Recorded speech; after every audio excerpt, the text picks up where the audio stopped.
Everyone.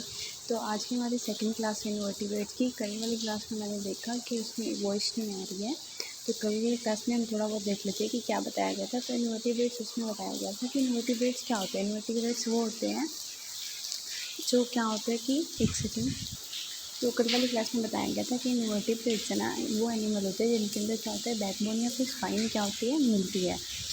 Sorry, नहीं मिलती, ठीक है। तो और वर्टिब्रेट्स कौन होते हैं जिनके अंदर बैकबोन या फिर स्पाइन पाई जाती है, ठीक है। और वर्टिब्रेट्स जिनके अंदर नहीं मिलती, जैसे कि हमारे अंदर बैकबोन या स्पाइन मिलती है तो हम क्या होंगे, वर्टिब्रेट्स। और जिनके अंदर नहीं मिलती वो क्या हो गए, इन्वर्टिब्रेट्स, ठीक है। तो उन्होंने सिंपल डेफिनेशन दी है, जैसे इन्वर्टिब्रेट्स के एनिमल विदाउट बैकबोन, ठीक है।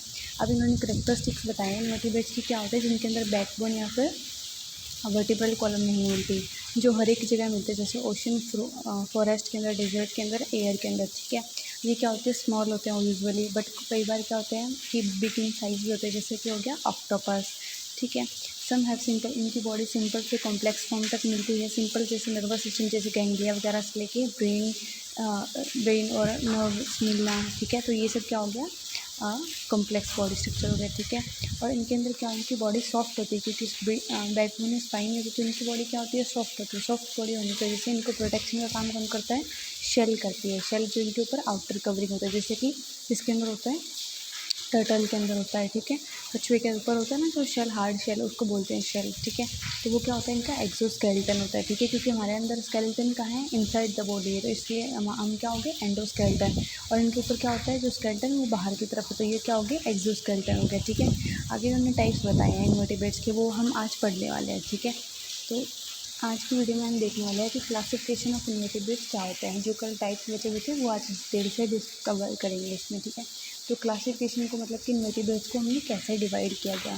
तो आर.एल. कोटपाल ने क्या किया, जो मोस्टली यूनिवर्सिटीज़ के अंदर बुक चलती है उसके अंदर ये बताया गया कि उन्होंने इन्वर्टिब्रेट्स को ना दो सब किंगडम के अंदर डिवाइड किया है। जो एनिमल किंगडम है, सॉरी, जो किंगडम एनिमेलिया है उसको क्या किया गया है, आगे दो सब किंगडम के अंदर डिवाइड किया था। वो था प्रोटोजोआ और मेटाजोआ। प्रोटोजोआ क्या हो गया, यूनिसेलुलर, मेटाजोआ क्या हो गया, मल्टी सेलुलर, ठीक है। तो इन्होंने क्या किया था कि एनिमल किंगडम को, बट एनसीईआरटी के अंदर जो प्रोटोजोआ है वो क्या है, वो एक अलग किंगडम बनाया गया, उनका नाम है प्रोटिस्ट। बट इन्होंने क्या किया, यहाँ पे एनिमल किंगडम को दो सब किंगडम के अंदर डिवाइड कर दिया, वो था प्रोटोजोआ एंड मेटाजोआ। तो प्रोटोजोआ वो होते हैं जो यूनिसेलुलर होते हैं, मेटाजोआ वो होते हैं जो मल्टी सेलुलर होते हैं, एक से ज़्यादा सेल से मिलकर बने होते हैं, ठीक है। अब इन्होंने प्रोटोजोआ के आगे क्या किया, उनको क्लासेस के अंदर डिवाइड किया है। तो वो होगी राइजोपोडा, मिस्टिगोफोरा, सिलिएटा, स्पोरोजोआ। तो ये किस बेसिस पर डिवाइड किया गया था, लोकोमोटरी ऑर्गन्स के बेसिस पे, ठीक है। लोकोमोटरी ऑर्गन कैसे होते हैं कि वो कैसे चलते हैं, कैसे वो मूवमेंट करते हैं, तो ये क्या हो गया, उनका लोकोमोटरी ऑर्गन होते हैं। ये क्या, तो किसको डिवाइड किया गया था, प्रोटोजोआ को 4 क्लासेस के अंदर, ठीक है। अब देखते हैं प्रोटोजोआ की जनरल कैरेक्टरिस्टिक्स क्या होते हैं प्रोटोजोआ के। तो ये प्रोटोजोआ हैं वो यूनिसेलुलर, मतलब कि एक ही सेल से मिलकर बने होते हैं। दूसरा कि माइक्रोस्कोपिक एनिमल है, मतलब कि छोटे एनिमल है जिनको हम माइक्रोस्कोप के थ्रू देख सकते हैं। सेकेंड, आगे क्या बताया गया कि नो टिश्यू और ऑर्गन, इनके अंदर ऑर्गन या फिर टिश्यू नहीं मिलता, बट क्या मिलती है, सेल्स मिलती हैं। कि सेल्स कहते हैं यूनिसेल, एक ही सेल है, तो ये टिश्यू कैसे बनेंगे, टिश्यू क्या होता है कि ग्रुप ऑफ सेल्स ही तो होता है। तो एक सेल है तो टिश्यू तो बना ही नहीं सकते, ना ऑर्गन बन सकता फिर। तो ये नो टिश्यू और ना ही इनके पास ऑर्गन होता है, बट क्या होती है, ऑर्गेनलीज होते हैं। ऑर्गेनलीज क्या होती है, साइटोप्लाज्म के अंदर, जैसे राइबोसोम वगैरह हो गए, तो ये क्या होती है, ऑर्गेनाइज होती है, ठीक है। लोकोमोशन, अब इनके अंदर ये मूवमेंट कैसे करते हैं, एक जगह से दूसरी जगह कैसे जाते हैं, सूडोपोडिया के थ्रू। सूडोपोडिया मतलब कि सूडो मतलब फाल्स, ठीक है। तो जिनके अंदर स्पोर्ट्स पोडिया होंगे, मतलब कि जो फॉल्स हैं जिनकी कोई ट्रू फुट से वगैरह नहीं होंगे, वो क्या, सूडोपोडिया। जैसे फ्लैजिला के थ्रू मूवमेंट करते हैं, सीलिया के थ्रू मूवमेंट करते हैं, ठीक है। आगे आगे न्यूट्रिशन, न्यूट्रिशन क्या होता है इनके अंदर, ये ऑटोट्रॉफिक होते हैं, अपना भोजन खुद भी बना सकते हैं। हेट्रोट्रॉफिक होता है, मतलब दूसरे पे डिपेंडेंट हो सकते हैं, जैसे कि हम लोग गेहूँ वगैरह पे डिपेंडेंट है, वैसे उस हिसाब से। और पैरासिटिक, पैरासिटिक क्या होता है कि मतलब कि उसकी बॉडी पे रह के, दूसरे एनिमल की बॉडी पे रह के क्या करना, अपना वो उनसे न्यूट्रिशन अब्जॉर्व करना, ठीक है। तो वो क्या हो गया, पैरासिटिक। एग्जाम्पल इनके आगे जैसे अमीबा, अमीबा क्या हो गया, सूडोपोडिया ऑर्गन्स है इनके पास, लोकोमोटर ऑर्गन, मतलब कि अमीबा के अंदर से क्या है कि जो सूडोपोडिया है वो निकलते हैं और एक फूड या भोजन या फिर मूवमेंट करते हैं, कैप्चर करते हैं, और फिर क्या करते हैं, वापस मतलब डिजनरेट या फिर अंदर चले जाते हैं, ठीक है। आगे है पैरामीशियम, पैरामीशियम के अंदर कैसे लोकोमोटरी ऑर्गन्स होते हैं, सीलिया। प्लाज्मोडियम, प्लाज्मोडियम क्या होता है, मलेरिया जो पैरासाइट है ये, ठीक है। नो लोकोमोटरी, इनके पास कोई लोकोमोटरी ऑर्गन नहीं होता। यूग्लिना क्या होते हैं, इनके पास क्या होता है, फ्लैजिलम होता है, ठीक है। मिक्सोट्रॉपिक भी होते हैं ये। आगे मैंने बताया कि मेटाजोआ। अब हमने सेकंड किंगडम देखा था एनिमल किंगडम को, हमने 2 किंगडम के अंदर डिवाइड किया था, प्रोटोजोआ सब किंगडम, और आगे सब किंगडम कौन सा था, मेटाजोआ। तो अब हम देखने वाले हैं सब किंगडम मेटाजोआ। मेटाजोआ जो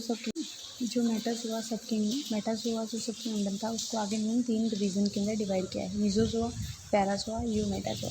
तो मीसोजोआ क्या होता है, सिंपलेस्ट मल्टी सेलर, तो इनके अंदर एक से ज़्यादा सेल मिलती है, मतलब कि मल्टी सेलर होती है, बट क्या होती है वो बहुत ही सिंपल टाइप का ऑर्गेनिजम्स होते हैं, ठीक है। वो क्या हो गया, मीसोजोआ।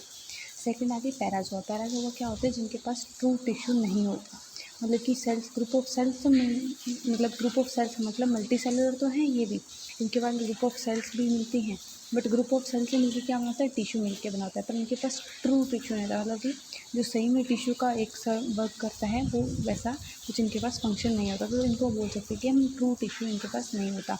तो जैसे कि क्या हो गया इनके अंदर, एग्जाम्पल हो गया, कौन सा फाइलम आता है, पोलीफेरा फाइलम। तो पैराजोआ के अंदर कौन सा फाइलम आता है, अकेला पोलीफेरा, ठीक है। अब आते हैं यूमेटाजोआ। यूमेटाजोआ के अंदर क्या होता है, सेल से आगे, सेल से मिलकर क्या बनेगा, टिश्यू, या फिर टिश्यू से मिलकर क्या बनता है, ऑर्गन। तो इनके अंदर यूमेटाजोआ के अंदर क्या होता है कि टिश्यू और ऑर्गन दोनों होते हैं। जैसे इसके अंदर आगे बहुत सारे फाइल आते हैं, जैसे कि निडेरियंस आ गए, निडेरियंस कौन से होते हैं, सिलेंट्रेट आ गए, ठीक है, जेली फिश वगैरह, टीनोफोर आ गए, ठीक है, प्लेटिहेल्मिन्थेस आ गए, जैसे कि ठीक है, और कौन आगे, निमेटोडा, इसको क्या बोलते हैं, एस्केलेमेंथिस भी बोलते हैं, एनालिड्स आ गए, ठीक है, आर्थ्रोपोड्स आ गए, आर्थ्रोपोड्स जैसे इंसेक्ट्स वगैरह आ गए, ठीक है, इंसेक्ट नहीं बताएगा, तो मोलास्क आ गए, ठीक है, मोलास्क के अंदर जैसे ऑक्टोपस वगैरह आ गया, इकाइनोडर्मिड्स आ गए, ठीक है, जिसके अंदर स्टारफिश वगैरह आती है, हेमिकोडेट आ गए, ठीक है। आगे क्या है, इनके जनरल करेक्टरिस्टिक दिखते हैं मेटाजोआ की क्या है, तो फीचर्स और आगे डिस्क्रिप्शन पाया गया, ठीक है। तो आगे मैंने क्या बताया, जैसे कि क्या हो गया, ऑर्गेनाइजेशन कैसा होता है इनके अंदर, मल्टी सेलुलर होते हैं ये, और यूकैरियोटिक है, मतलब कि यूकैरियोटिक इनके पास ट्रू न्यूक्लियस मिलता है, और मल्टी सेलुलर मतलब एक से ज़्यादा सेल्स मिलती है। न्यूट्रिशन कैसा होता है इनका, हेटेरोट्रॉपिक, मतलब कि ये अपने फूड के लिए दूसरे पे डिपेंडेंट होते हैं। टिश्यू और ऑर्गन दोनों मिलते हैं, हमने देखा अभी प्रेजेंट होते हैं, ठीक है, बट किसके अंदर नहीं मिलते, पैराजोआ के अंदर नहीं मिलते, जो कि पैराजोआ का कौन सा एग्जाम्पल है, फाइलम, कौन सा फाइलम है, पोलीफेरा, ठीक है। जर्म लेयर, अब देखो जब भी एक ऑर्गेनिज्म बनता है तो वो किससे बनता है, कि एम्ब्रियो से बनता है। जब एम्ब्रियो से आगे ऑर्गेनिज्म बनता है तो उसके अंदर आती है एक फेज जर्म लेयर की। तो उस जर्म लेयर का काम क्या होता है, ऑर्गन या फिर टिश्यू बनाना। उसके अंदर उस जर्म लेयर के बेसिस पे 2 टाइप के ऑर्गेनिज्म होते हैं, एक होता है डिप्लोप्लास्टिक जिनके अंदर 2 जर्म लेयर मिलती हैं, एक होता है ट्रिपल प्लास्टिक जिनके अंदर 3 जर्म लेयर मिलती है। दो जर्म लेयर कौन सी होती है, एक तो होगी एक्टो और दूसरी होगी एंडो, ठीक है। और ट्रिपल प्लास्टिक जिनके अंदर एक्टो, एंडो और मीजो तीनों लेयर, ठीक है। तो ये क्या होगी, जर्म लेयर होगी, ठीक है।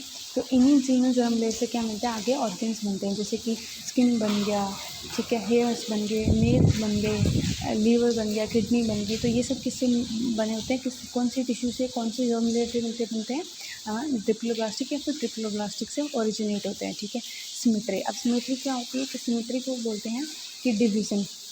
सिमेट्री मतलब कि कोई कैसा, मतलब अगर हम किसी भी चीज़ को अगर एक प्लेन से कट करें या फिर किसी चीज़ से कट करें तो वो इक्वल पार्ट्स के अंदर डिवाइड होगा या नहीं होगा, उसके अंदर सिमेट्री मिलेगी या नहीं मिलेगी, वो होती है सिमेट्री। अब अगर इसके बेसिस पे 3 टाइप के ऑर्गेनिज्म मिलते हैं, जैसे कि एसिमेट्रिकल, रेडियल, और तीसरा हो गया बाइलेटरल। एसिमेट्रिकल वो होते हैं जिनके अंदर कोई सिमेट्री नहीं होती, अगर हम उनको किसी भी एंगल से काटें तो उनके अंदर वो एक जैसे कटने पे एक जैसे नहीं दिखेंगे, जैसे कि हो गया पोरीफेरा, वो क्या होते हैं, एसिमेट्रिकल होते हैं। रेडियल जिनके अंदर हम किसी भी प्लेन से अगर हम उनको काटते हैं तो वो क्या हो गया, उनके वो काटने के बाद वो इक्वल पार्ट्स के अंदर एक जैसे दिखाई देंगे। और बाइलेटरल वो जिनको हमें एक प्लेन से काटेंगे तो क्या होंगे, कि इक्वल दिखाई देंगे। आगे आता है रिप्रोडक्शन, तो रिप्रोडक्शन इनके अंदर मोस्टली क्या सा होता है, सेक्सुअल होता है, बट क्या होता है पीछे के अंदर एसेक्सुअल भी होता है, ठीक है। डेवलपमेंट कैसा होता है, इनके अंदर एम्ब्रियो बनते हैं और उसके बाद जर्म लेयर्स बनते हैं, जर्म लेयर से क्या बनता है, ऑर्गेनिजम्स बनता है। आगे आगे मूवमेंट कैसे होता है, एक्टिव मूवमेंट होता है, मतलब कि ये जब भी लोकोमोशन करते हैं, मूवमेंट करते हैं तो कैसे करते हैं, विद मसल्स के थ्रू कर सकते हैं, सीलिया के थ्रू कर सकते हैं और फ्लैजिला के थ्रू कर सकते हैं। एग्जाम्पल जैसे फ्रॉम स्पॉन्जेस, इंसेक्ट, स्टारफिश, ये सब, ठीक है।